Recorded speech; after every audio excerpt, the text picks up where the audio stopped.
Il était surnommé le chirurgien des stars. Il côtoyait les plus belles femmes d'Argentine et tenait l'une des cliniques de chirurgie esthétique les plus en vogue de Buenos Aires, jusqu'à ce que de sordides scandales viennent ternir sa success story.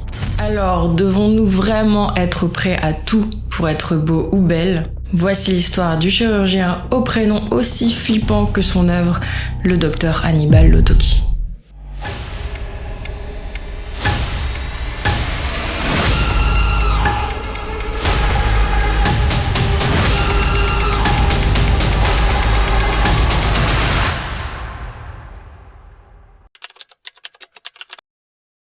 Bon, je voudrais faire un petit disclaimer, moi j'ai fait allemand à l'école, donc je suis vraiment désolée d'avance si j'écorche un petit peu l'espagnol, voire même beaucoup. Aníbal Lotoki, né en 1970 à Oberá en Argentine, il fait ses études de médecine à l'Université nationale de Buenos Aires, où il obtient son diplôme en 1994. Depuis, il exerce dans divers hôpitaux et cliniques, se spécialisant en chirurgie esthétique et modélisation corporelle, et revendique des milliers d'heures de blocs opératoires. Il gagne ainsi le respect et l'admiration de ses confrères et de ses patients. Il devient une véritable star de la chirurgie esthétique en Argentine comme à l'international. Côté vie privée, il partage sa vie avec Pamela Sosa, une modèle argentine qui est également, ça ne vous aura pas échappé, l'une de ses patientes. Lotoki vit une vie en apparence parfaite, sauf que les scandales ne vont pas tarder à faire surface. Nous allons sans plus tarder passer à l'histoire tragique de l'une de ses patientes et victimes les plus célèbres, Silvina Luna. Silvina Luna, c'est la vedette des années 2000 en Argentine. Elle est mannequin, actrice et personnalité de télé-réalité. Elle s'est faite remarquer dans la saison 2 de Gran Hermano en 2001, qui est en gros la version argentine de Big Brother, donc une énorme émission là-bas, ce qui l'a immédiatement propulsée au rang de star de télévision. Sauf qu'au sommet de cette ascension, Silvina va connaître une véritable descente aux enfers physiques et émotionnels.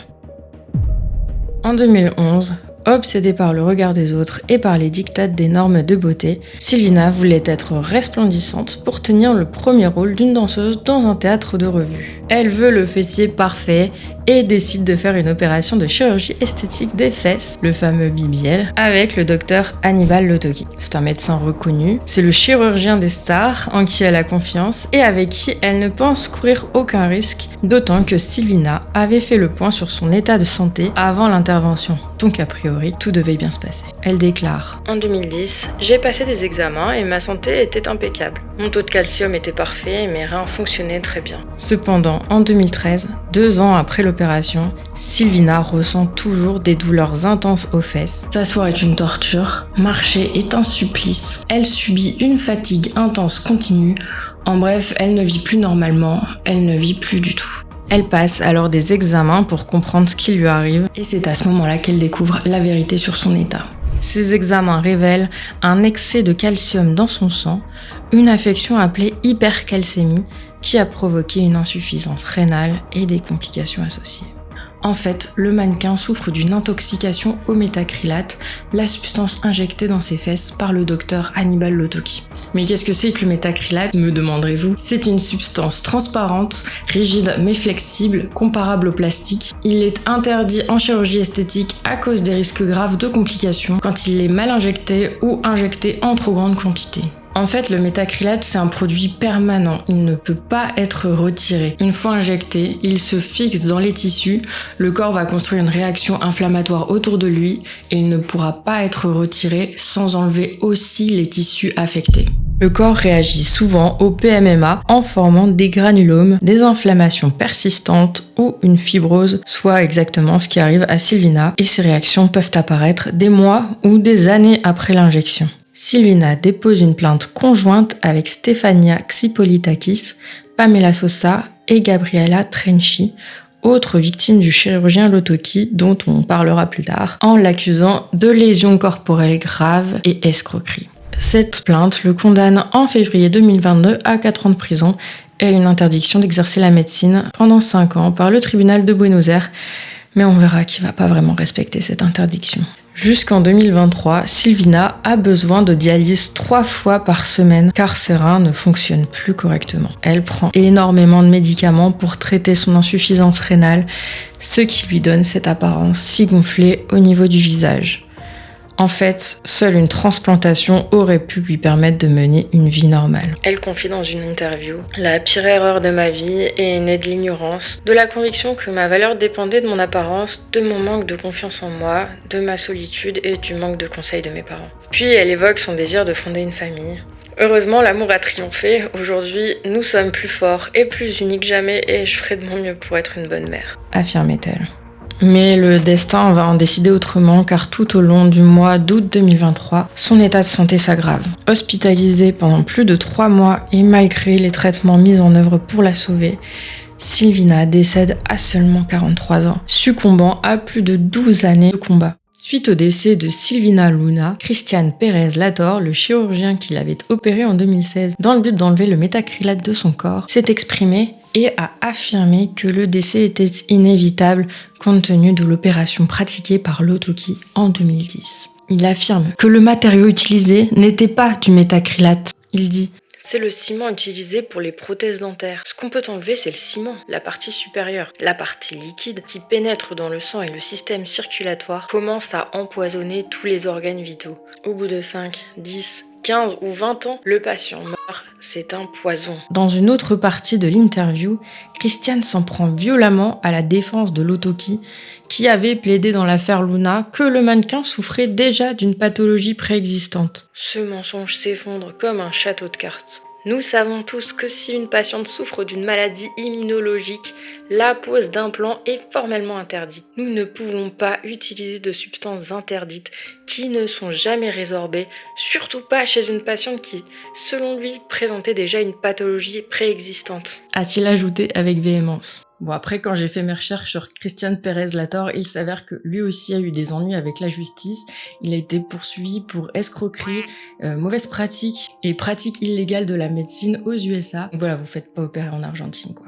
Mais la disparition tragique de Sylvina n'est malheureusement pas la première de 2023. Quelques mois plus tôt, un autre patient de Lotoki, le chroniqueur télé et influenceur Mariano Craparola, est lui aussi décédé dans les mêmes circonstances. Vous allez le voir, les similitudes entre ces deux affaires sont frappantes. Elles dessinent les contours d'un véritable mode opératoire répétitif et glaçant.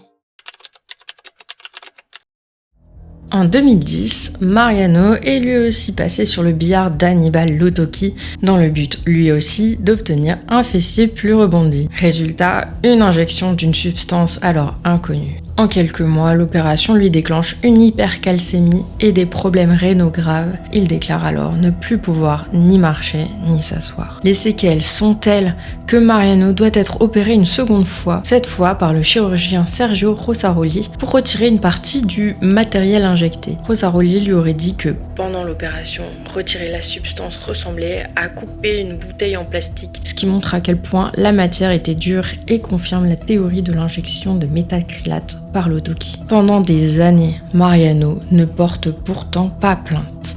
Il préfère se taire car Lotoki est plus qu'un simple médecin pour lui.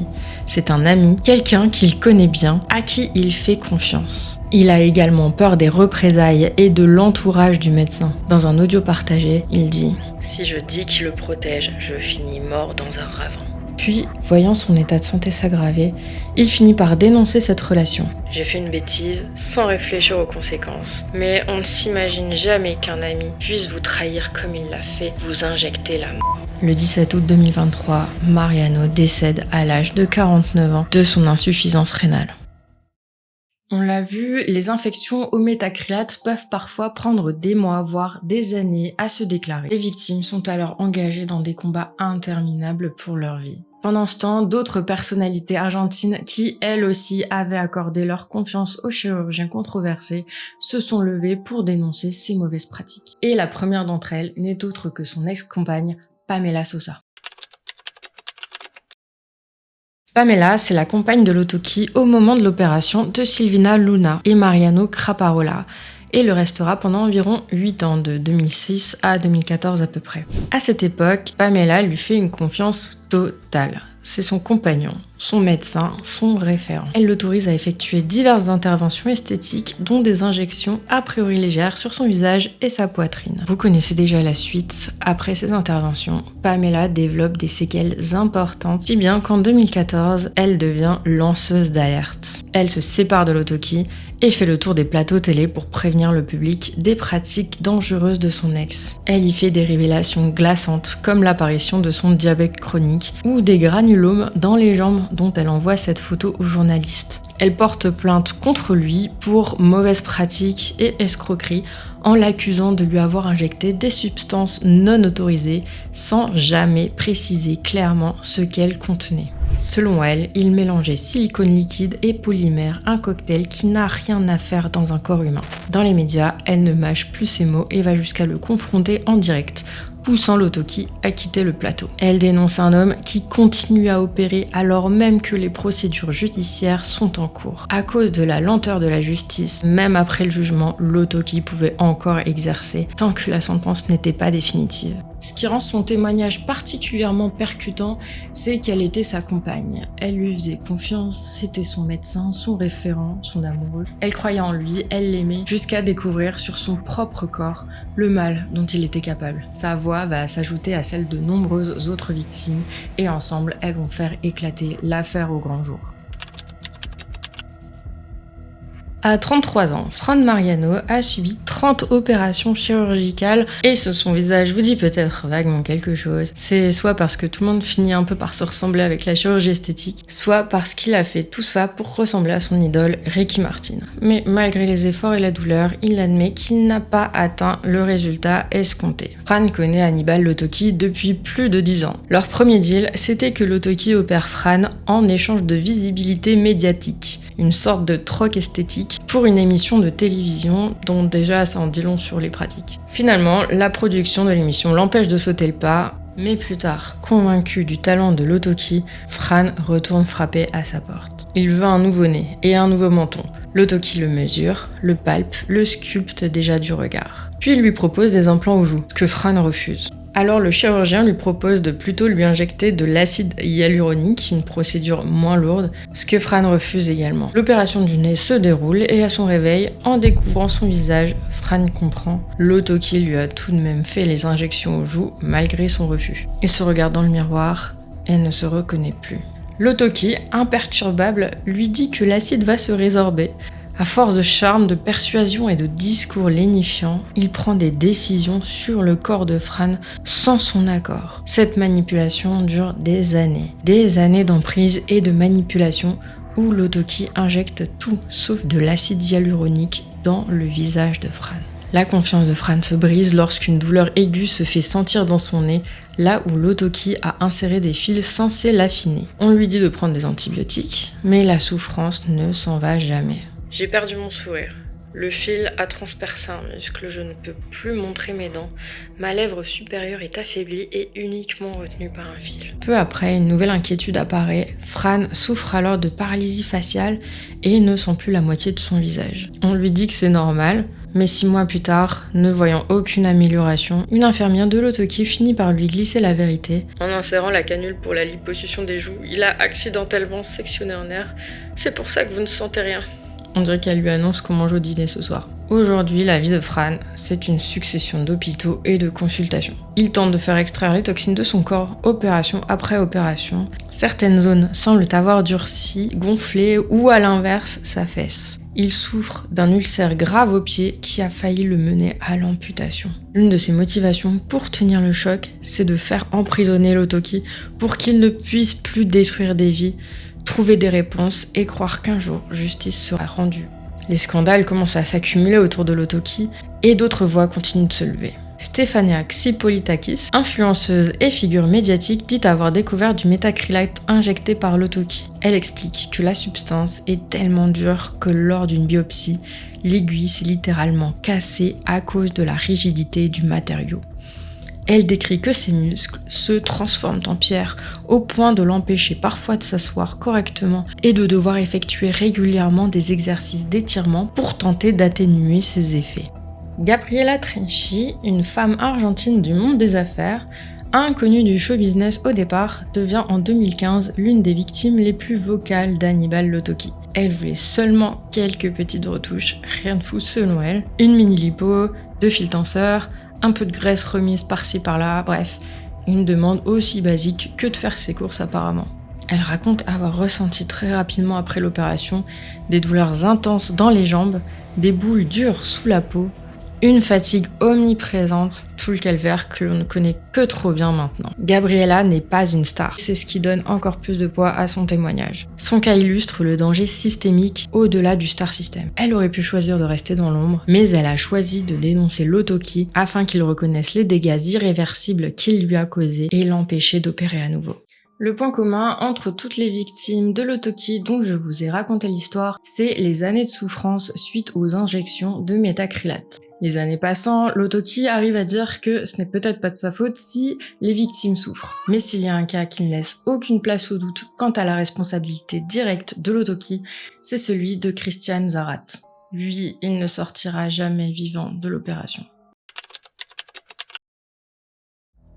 Nous sommes le 15 avril 2021. Christian, 50 ans, se rend à la clinique de Lotoki pour une simple dermolipectomie. Vous savez, c'est cette opération pour retirer le surplus de peau lorsqu'on perd du poids par exemple. Enfin, simple selon Lotoki, parce qu'en réalité, c'est le corps complet qu'il va retravailler, notamment le cou, les épaules, les pectoraux, les bras, les aisselles, l'abdomen antérieur, ainsi que les fesses. Bref, une opération dantesque. Le dossier d'accusation est très clair. Une telle intervention aurait dû être prise en charge en plusieurs fois. Lotoki est très sûr de lui, il va donc la réaliser en une seule fois, en se permettant même de partir pendant une quarantaine de minutes en pleine intervention pour téléphoner à son avocat, en laissant ses assistants se charger de la fin de la procédure.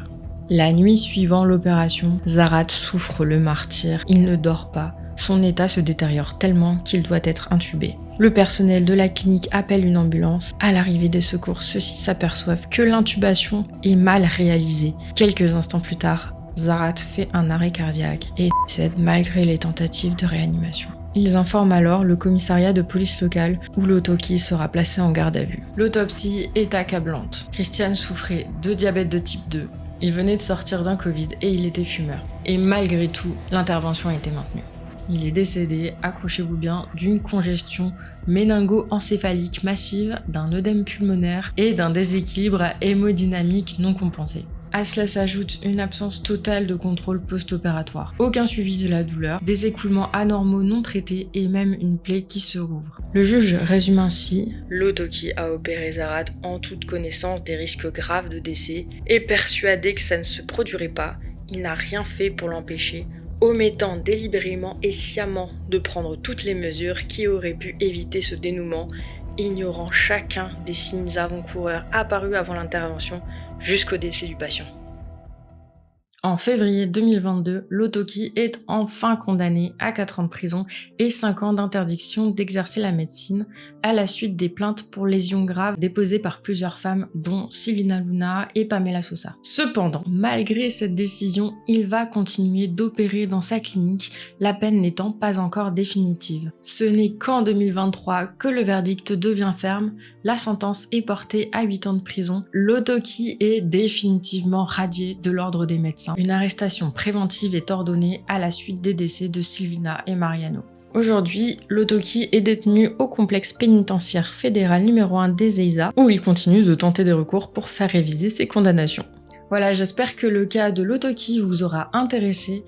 Ce qui est sidérant, je trouve, c'est que chacune des victimes avait une confiance aveugle en lui, et lui-même avait énormément confiance en lui apparemment. Elles ont toutes été séduites et piégées par son charisme, et elles ont toutes passé des années à essayer de faire entendre leur histoire, comprendre ce qui leur est arrivé, et obtenir justice. Bien sûr, c'est pas le cas de l'extrême majorité des médecins, hein, entendons-nous bien, c'est pas ce que je dis. Mais voilà, là, on est face à un psychopathe qui s'est fait passer pour un sauveur. Quant à moi, je vous remercie infiniment d'avoir regardé cette deuxième vidéo jusqu'au bout. Vous me direz si elle vous a donné envie ou pas de passer sur le billard. Il me reste plus qu'à vous dire à bientôt, enfin j'espère.